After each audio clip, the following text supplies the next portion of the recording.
Mən həqiqətən şoka düşürəm belə mesajlar alanda. Bəylər düşünürlər ki, indi artıq o zəmanədir ki, biz qızları onlar ayıblaya bilərlər. Amma yox, artıq o zamanə getdi. Tərbiyəsizlik nədir?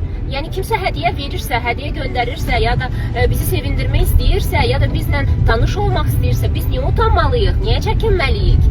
Ümumiyyətlə belə bir şey var da, kimin daxilində hansı duyğu varsa, öz danışığı öz nitqi ilə səni də o duyğuya salacaqdır mütləq şəkildə. Yəni bunun bu tərəfi yoxdur.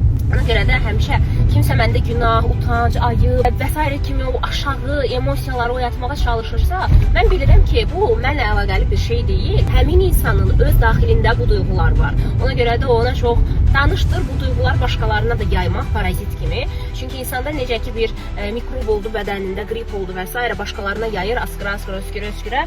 Bax, bu da elə bir şeydir. Daxilimizdə nə duyğu varsa, başqasına da onu yayırıq. Yoxsa ki, belə indi artıq o zamanə gedib. İndi biz qızlar olaraq ümumiyyətlə çəkinmirik.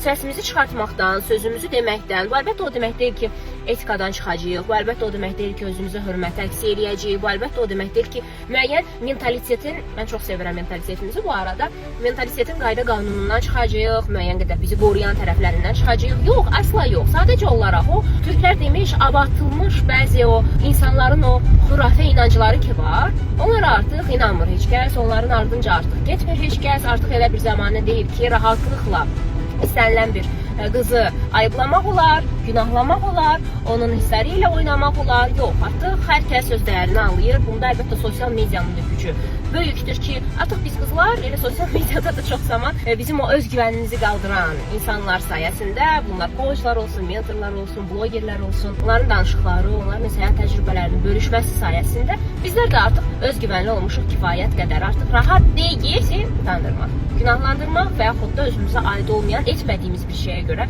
belə deyərlər, bizdə hər hansısa bir özümüzə aid olmayan emosiyaları oyatmaq.